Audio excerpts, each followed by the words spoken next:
All right, so today I'm going to tell you a story about how you can get more consistent reads. I mean, we all want reads that play well all the time, but let's face it, it's up and down. It's like the roller coaster of reads. Sometimes they're good, sometimes they're just really bad. And usually it's just little fixes that can help your reads. Like if your knife is not sharp enough, or if your cane is just, maybe you're at the end of the bag if you gouge your own cane and it's just not good anymore. Maybe you buy your cane, but it's just not the right cane to produce a great read.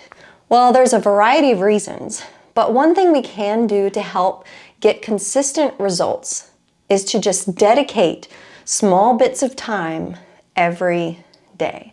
I know that seems a bit overwhelming, and if I'm being honest with myself, do I make reads every day? I do not at all. But I do have a schedule and a plan in place that works for me. So today I wanted to tell you a story about what I did last month with a colleague of mine.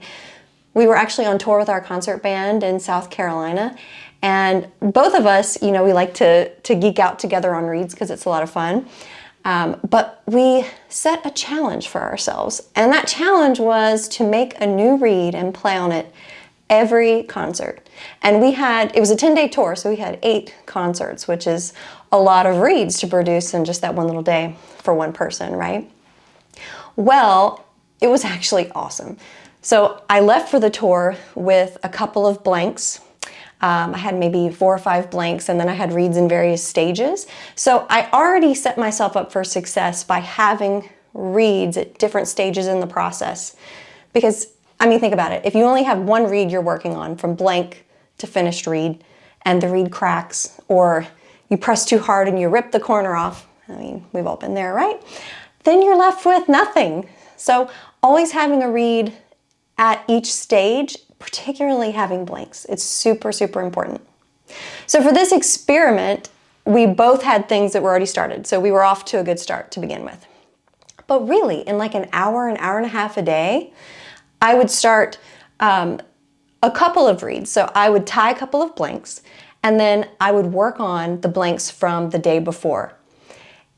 And then I would get the read to play, but I didn't want to finish it the same day I did my day 1 scrape, because if I do that, they just don't last as long, and I wanted these reads to last. So I would work on at the same day. So I would start some blanks, I would work on the blanks from the day before and get them to peep and crow, and then I would work on the reads the day prior to that I started. They were already peeping and crowing, and I would finish those.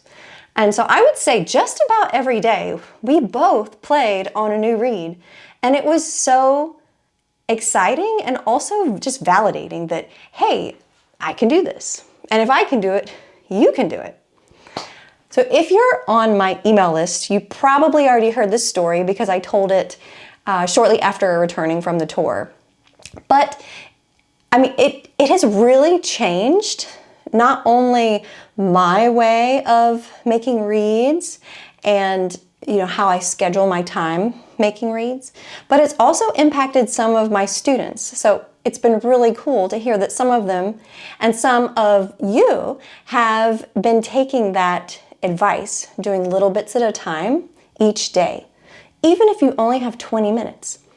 In 10 minutes, I can do the day 1 scrape and get the read to play, although not finished yet, but I can do that in about 10 minutes. That doesn't take any time. But if I were to start from the very, very beginning of tying the blank, that takes time.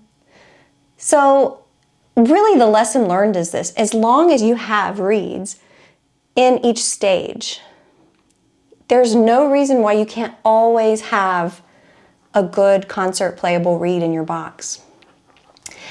And the more you work on reads, the more consistent you're going to be with your scraping, and the better it's going to feel, and the faster you'll get. I actually noticed in my own scraping, and I make a lot of reads every week, but in my own scraping, and I've heard from some of my students, that their reads have actually improved since they've implemented these small doses of read sessions every day. Or what every day looks like to them. Maybe they only can do it 4 days a week, 3 days a week, something like that. We're all going to have different amounts of time you can put into read making, and so you just have to create a schedule that works for you.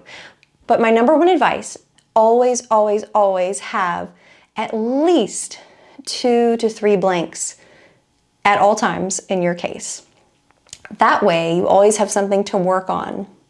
Because when you start one from a blank, so you have a blank and you do the day one scrape, I also want you to tie a new blank to replace the one you started. And maybe that's not all in the same day. Maybe you tie blanks one day, the second day you scrape them, and then if you only have 2 days a week, and that's what you do, then you rotate. Maybe you're only tying blanks every other week. But with the time you have, you still have enough in your rotation to keep that consistency going. So hopefully that inspires you to try to work on them a little bit every day. Even if you only have 20 minutes, you can get so much done in 20 minutes. And it has literally made my reads so, so much better. And I want your reads to be better as well. So speaking of reads, if you need reads, you can check out the link in my bio. If you need help with your reads, I have a weekly read making membership where we get together and you can show me your reads and I'll give you some tips, and also just gives you accountability to show up and put the work in. So if you're interested in that, you can check out the link below as well. And if you want to hear from me more, you can hop on my email list and I'll just send you weekly tips and just whatever's on my mind, really, and whatever's going on. If there's master classes or different coachings going on that I can help you with, because I want to hear you succeed. I want to see you succeed. And speaking of masterclasses, I am giving a masterclass this Thursday all about learning difficult, tricky passages. I mean, tell me, have you ever been the type of person to just start at the beginning of a hard, fast run, and then you and then you get somewhere and you mess up. You mess up. So you have to go back to the beginning and start over, and then you go oh, you messed up again. And you keep going back to the beginning and making the same mistake. Okay, so maybe that's you. Maybe you break it down and you practice that little section that you keep messing up and you feel really good about it, really good about it. You can play it up to tempo and then you come back to it the next day and poof, it has left your brain. Your fingers forgot what to do and you can't play it anymore and you leave frustrated. And then the cycle continues and you never really learn it. Well, that's all about what I'm going to be teaching in my masterclass this Thursday, and it's how to learn hard, tricky passages quickly. Because we don't all have a lot of time, and there's no need to spend hours and hours and hours on one measure, 1 or 2 measures, right? So just learning the right system and the right method of practicing that works for you is key. So in this class, I'll be sharing what works for me, and there's a couple of different practice methods I use that have worked really, really well for myself and also for my students. So I'm happy to share that all with you this Thursday, April 23rd. So link to sign up for that masterclass is in the description below as well. All right, happy read making, everyone. Let me know if you have any questions in the comments below. Bye.